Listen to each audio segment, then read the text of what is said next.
نجات کے پیغام کی منادی کرنا۔ اگرچہ ہم ان لوگوں میں سے ہیں جنہوں نے یسوع مسیح کو نہیں دیکھا، لیکن ہمیں قابل اعتماد عینی شاہدین کے بیانات کی بنیاد پر نجات کے پیغام کی منادی کرنی ہے۔ نوید ملک آپ کی خدمت میں حاضر ہوں اور آج اس خیال پر آپ کے ساتھ مل کر بات کروں گا۔ جیسا کہ ہم اس چھوٹے سے خط پر غور کرتے ہیں تو یہ بالکل واضح ہو جاتا ہے کہ یوحنا کو یقین تھا کہ وہ یسوع مسیح کا ایک مستند عینی شاہد تھا۔ اب ظاہر ہے ہمیں یقین ہے کہ وہ تھا، اس لیے کہ وہ لکھ رہا ہے۔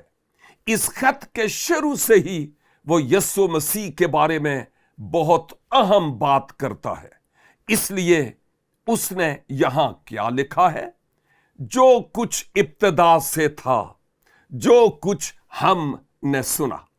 اب میں سادہ طور پر کہنا چاہوں گا، میں نے اس میں ضمیر کو نمایاں کیا ہے اور آپ آخر تک ان کو دیکھیں گے، کیونکہ جب وہ کہتا ہے کہ ہم یا ہمارے، تو وہ ممکن طور پر دیگر رسولوں کا حوالہ دیتا ہے، یعنی وہ جن کو یسوع نے چنا تاکہ اس کے خاص نمائندے ہوں، یعنی یسوع مسیح کے رسول۔ اس لیے وہ کہتا ہے جو ابتدا سے تھا۔ پہلا یوحنا پہلا باب اور اس کی پہلی 2 آیات یوحنا کے ابتدائی الفاظ کہ جو کچھ ہم نے سنا ہے، جو کچھ ہم نے اپنی آنکھوں سے دیکھا ہے، جو مشاہدہ ہم نے کیا ہے، جسے اپنے ہاتھوں سے چھوا ہے، جو زندگی کا کلام ہے جو ہم پر ظاہر ہوا، اور ہم نے اسے دیکھا ہے اور ہم گواہی دیتے ہیں اور اس ابدی زندگی کا اعلان کرتے ہیں جو باپ کے ساتھ تھا اور ہم پر ظاہر ہوئی ہے۔ اس خط کا آغاز کس قدرت اور قوت سے بھرپور ہے۔ کئی اعتبار سے یہ اس کی انجیل کی توسیع ہے۔ اس لیے ہمارا یقین ہے کہ ان چھوٹے خطوط کو لکھنے سے پہلے اس کے پاس بہت کم وقت تھا۔ میں سادہ طور پر بس یہ کہوں گا کہ ممکن طور پر عمر کے لحاظ سے 90 کی دہائی میں تھا جب اس نے یہ خطوط لکھے۔ پہلے اس نے انجیل لکھی اور پھر بعد میں یہ چھوٹے خطوط لکھے۔ اس لیے وہ پہلی صدی عیسوی کے آخر کے قریب ماضی پر نظر دوڑا رہا ہے۔ مسیح کے بہت سے عینی شاہدین پہلے ہی دنیا سے کوچ کر چکے تھے اور زمین پر موجود نہیں تھے، لیکن آپ اس کی توسیع کو دیکھیں گے۔ میرے ذہن میں انجیل ہے، کیونکہ وہ کہتا ہے جو شروع سے تھا، اور آپ کو یاد ہے کہ اس نے یوحنا کی انجیل کیسے شروع کی؟ اس نے صرف کہا ابتدا میں، کہا ابتدا میں۔ یوحنا پہلا باب پہلی آیت اور پھر 14 آیت، کلام، ابتدا میں کلام تھا۔ یہ یوحنا کی انجیل پہلے باب میں سے ہے، اور کلام خدا کے ساتھ تھا اور کلام خدا تھا۔ کلام مجسم ہوا اور ہمارے درمیان رہا۔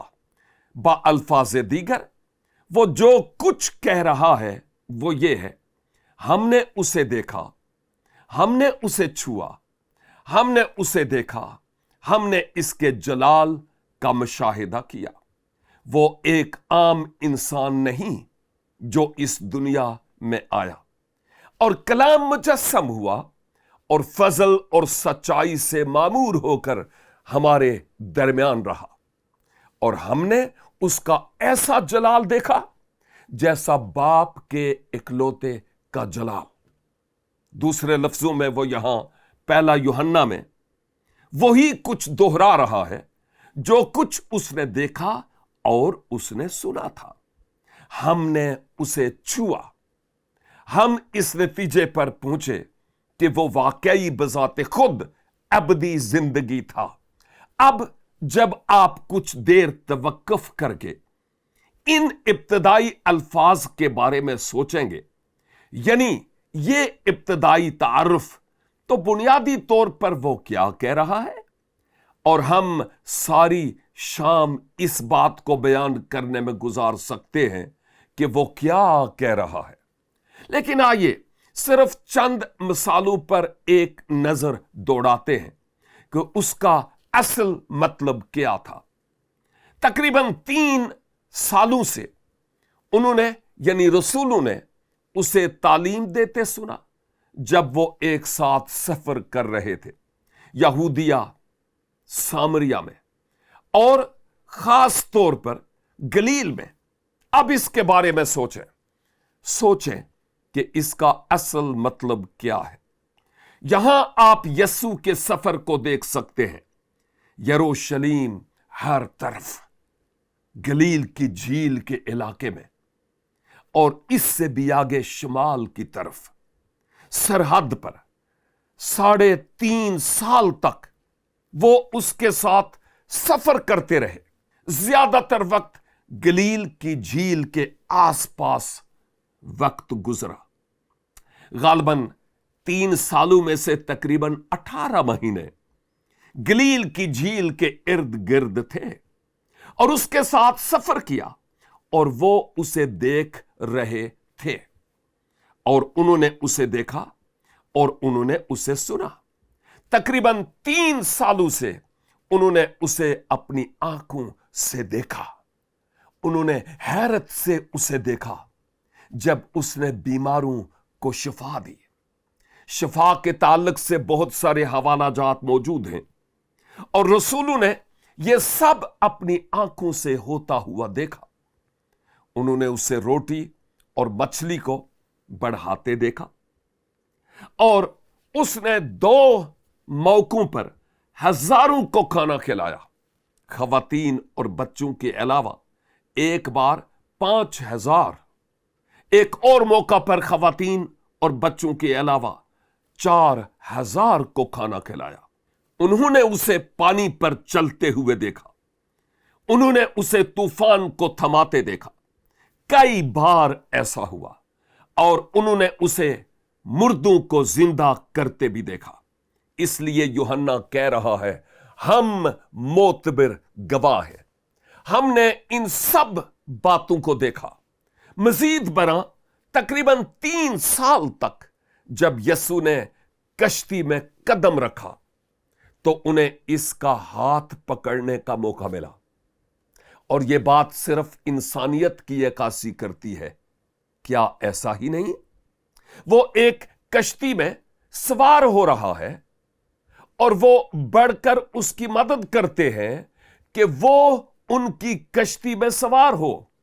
ان کا آقا، ان کا مالک، جس کی وہ پیروی کر رہے تھے، شاید انہوں نے اپنے ہاتھ اس کے کندھے پر رکھے ہوں جب وہ ہجوم کے بیچ میں سے گزرتا ہوا ہوگا، کیونکہ ہجوم کبھی کبھی اسے گھیر لیتا تھا، اور اس لیے وہ شاید اس کی رہنمائی کر رہے تھے۔ انہوں نے اسے جگانے کے لیے اس کا بازو ہلایا ہوگا جب وہ کشتی میں سو رہا تھا۔ اس لیے یوحنا کہہ رہا ہے، ہم نے یہ سب چیزیں دیکھی ہیں، ہم نے یہ سب باتیں سنی ہیں، اور ہم نے یقیناً اسے چھوا تھا۔ اب یہ بڑی دلچسپ بات ہے کہ یوحنا کا خاص طور پر یسوع کے ساتھ بہت قریبی رشتہ اور دوستی تھی۔ اپنی بشریت میں یسوع کی یوحنا کے ساتھ گہری دوستی تھی، یوحنا کی یسوع کے ساتھ قریبی دوستی تھی۔ اگرچہ کہ یوحنا کافی مذہبی قسم کا شخص تھا، لیکن اسے سیکھنا تھا کہ یسوع مسیح کے پیروکار ہونے کا کیا مطلب ہے۔ لیکن ایسا ہونے سے پہلے ہی وہ ایک خاص انداز میں یسوع کا دوست تھا۔ ایک موقع پر ہم نے پڑھا اور یوحنا نے اسے بیان کیا، لیکن وہ واقعی اپنے بارے میں بات کر رہا ہے۔ یوحنا 13 باب اور اس کی 23 آیت سے لے کر 25 آیت تک، یوحنا کی قریبی دوستی، ایک شاگرد جس سے یسوع محبت رکھتا تھا،